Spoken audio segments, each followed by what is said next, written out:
Hello, good Thursday everyone. Ngayon araw guys ay nagluluto naman tayo ng tinulang manok. Yun naman na naisipan na lutuin ngayon. Bumili tayo ng chicken guys. Yan ang ating chicken.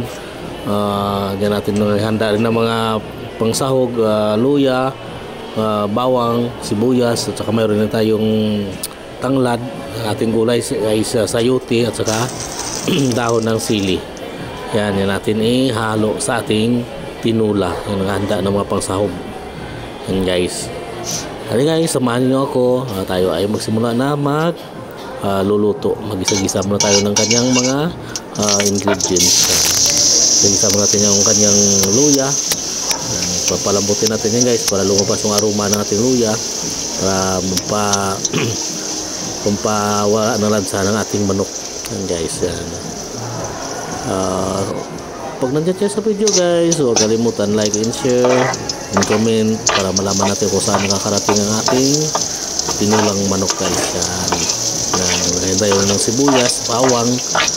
Sabay-sabay na sila sibuyas, bawang para mag-isa na lang tayo. Para na tayo kakain ng mahabang oras. Pare-pareho lang naman yan magluluto. Sabay na maluluto yung bawang at sibuyas guys. Yan.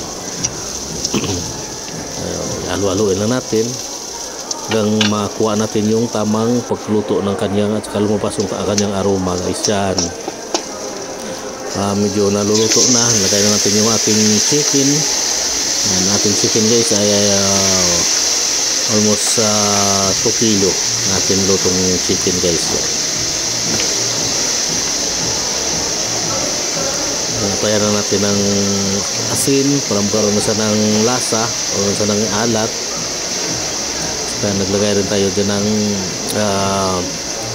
isang kutsara na patis guys. Ayan, para pang dagdag lasa ng ating laman ng chicken. Ayan, ngayon sakot-sa lang natin dyan hanggang manuot yung kanyang mga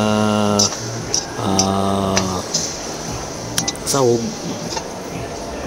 Ayan guys. Tapos hanggang kumatas na yung taba ng ating chicken, saka sakutsahin na natin yun guys. Yan. Tapay tayo ng paminta para dagdag tanggal ng lansa ng ating chicken, saka pampadagdag bango. Yan guys. Yan. Halo-haloin na natin. Yan.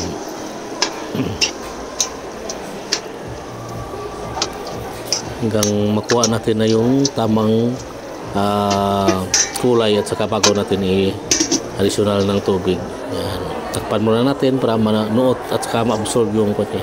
Nag-additional pa tayo ng kalahating Sprite guys para magkaroon ng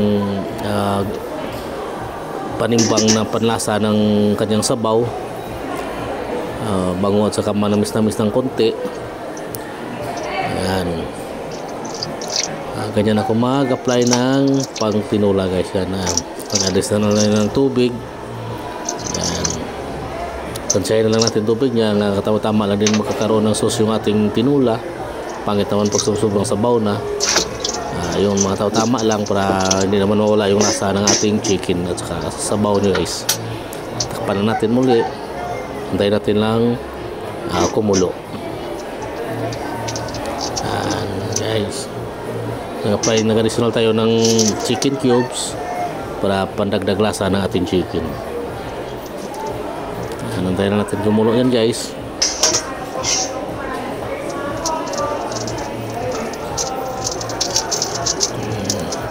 Additional tayo ulit ng paminta, bali powder na nilagay natin yan guys, para hindi na magkaspang sa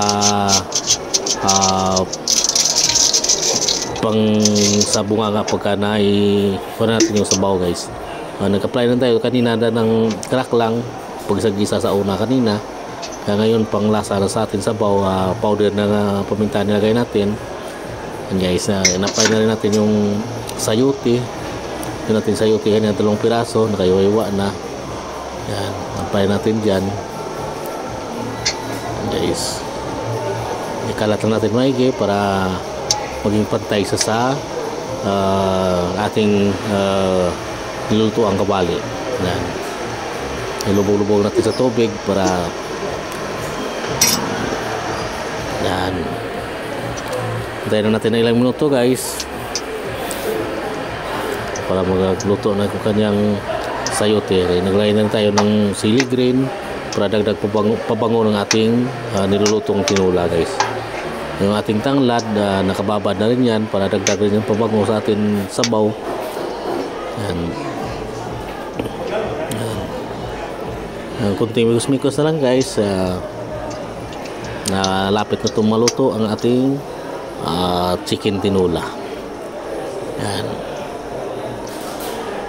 Isunod na tayo ng asin. Kasi medyo kulang-kulang sa alat. Ayan guys.